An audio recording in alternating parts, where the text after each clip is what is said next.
I bet $500,000 this black waitress is too stupid to speak Chinese. The words slice through the restaurant like glass. Every head turns. Forks freeze midair. Crystal chandeliers shimmer above a table of CEOs, men who think money makes them gods. Ava, the young black waitress, stands motionless, tray trembling in her hands. The gray-haired CEO smirks, swirling his wine. "Come on, sweetheart," he says, "prove me wrong. Say one full sentence in Chinese, and the money's yours." Laughter erupts, cruel and echoing off marble walls. Phones rise, recording the humiliation. But Ava doesn't flinch. Her breathing steadies. Her eyes sharpen. The tremble in her hands disappears. For a moment, silence grips the room. And then, with a calm that chills everyone watching, Ava looks the man dead in the eyes. And opens her mouth to speak. "Before we dive in, tell me where you're watching from. Drop your city or country in the comments. I want to see how far stories like this can travel. And if you believe that truth always finds its voice, hit that like button and subscribe. Because here on Better Tomorrow Sunrise, we stand for stories where truth wins, power falls, and justice speaks loud. Ava had been invisible for years. Every night she moved quietly between tables at the Mandarin Plaza Hotel, a five-star world of power and champagne where billionaires discussed markets, mergers, and futures that never included people like her. They called her sweetheart, darling, hey you, never Ava. What no one knew was that behind those calm eyes was a mind fluent in 5 languages, including Mandarin. Once, she had dreamed of becoming a global interpreter, building bridges between cultures. But a decade ago, during her scholarship interview, the lead examiner, Dr. Dalton, had smiled condescendingly and said, "People like you should focus on service jobs. The world doesn't need interpreters with your background." That was the night her dream broke. She took the first job she could find, serving the same kind of men who'd mocked her. Tonight, fate played its cruelest trick. The Mandarin Plaza's Grand Ballroom was hosting the Dalton Industries annual gala, the same man, now a powerful CEO, standing under golden lights, surrounded by foreign investors. Ava adjusted her uniform and stepped into the hall, heart-pounding, trying to disappear into her role once more. But when Dalton's eyes met hers, recognition flickered. He smirked, like he'd just spotted an old punchline. And in that moment, Ava knew, this night wouldn't end quietly. She straightened her posture, tray in hand, as whispers rippled through the guests. For 10 years she'd swallowed her pride, buried her brilliance, and served with grace.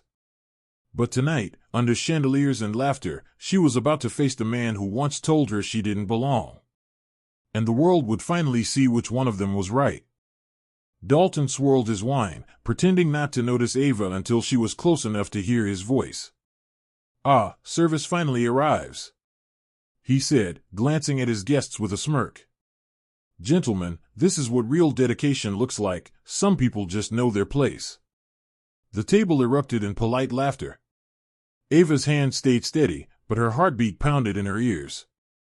She placed the glasses gently, her reflection trembling in the polished surface. One of the investors, a Chinese gentleman, mentioned something about Longjing tea. Dalton repeated it, deliberately wrong. "Longjing, right? Close enough." He chuckled. When Ava softly corrected him, her tone careful, respectful, he froze, then grinned. "Oh, so now the help speaks Mandarin?" Phones lifted. Someone whispered, "This is about to get good." Dalton stood, tossing his black card onto the table like a showman. "Tell you what," he said loudly. $500,000, if you can say one full sentence in Chinese. I'll even let my guests judge if it's real." A murmur swept through the room. Laughter. Phones recording. Ava's throat tightened, the same humiliation she'd felt years ago flooding back like poison. She set down the tray, straightened her shoulders, and met his eyes. The music faded. Conversations died. And then, in a calm, melodic tone, she spoke, fluent, flawless Mandarin, her accent pure Beijing. Every word rolled out clear, powerful, and poetic. You should never measure wisdom by skin color or respect by wealth. The translation app on a nearby phone buzzed. Guests leaned forward, reading the screen, and gasped. The laughter vanished. Silence swallowed the room. Dalton's smirk faltered. The investors exchanged stunned looks. The Chinese gentleman nodded slowly, eyes wide with admiration. Ava held her gaze firm, no anger, no tears, just quiet strength. For the first time, Dalton had no words. Only the echo of hers, hanging in the air like judgment. The phones that once recorded to humiliate now captured history. Because in that one sentence, Ava didn't just speak Mandarin. She spoke truth, and it silenced an empire. A heavy stillness blanketed the ballroom, broken only by the soft click of a recording phone. Then, from the far end of the table, a Chinese investor slowly rose to his feet. His expression shifted from shock to awe. "Your pronunciation," he said softly, "it's flawless. May I ask, where did you learn?" Ava lowered her eyes respectfully. "At the Beijing Language Institute," she replied in Mandarin. "I was part of a scholarship program before it was withdrawn." The investor turned sharply toward Dalton. "Withdrawn?" he repeated. "By whom?" Dalton's smirk cracked, the color draining from his face. Ava didn't need to answer. Everyone at the table already understood. The investor nodded slowly. "Do you know who this woman is?" "She once translated for my company during our trade expansion talks in Shanghai. Her work saved us millions." He extended his hand to her. "Miss Ava, our board has been trying to find you for years. Would you consider joining our firm again?"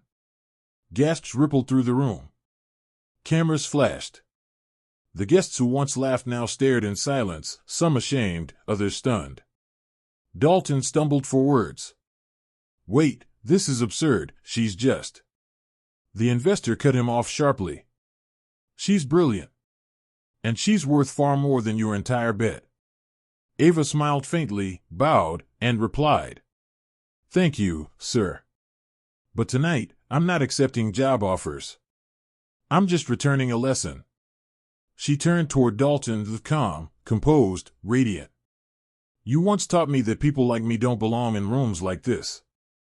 I guess you were right. I belong at the head of the table." Then she walked away, leaving the man who mocked her frozen beneath chandeliers he no longer seemed to own. By morning, the video had exploded across every platform. Black Waitress humbles CEO in flawless Mandarin. Clips replayed on news shows, reaction videos flooded timelines, and hashtags filled with pride and fury. Dalton's PR team scrambled. His company shares plummeted. Within a week, he resigned, citing personal reflection. But the world wasn't talking about him anymore. It was talking about Ava.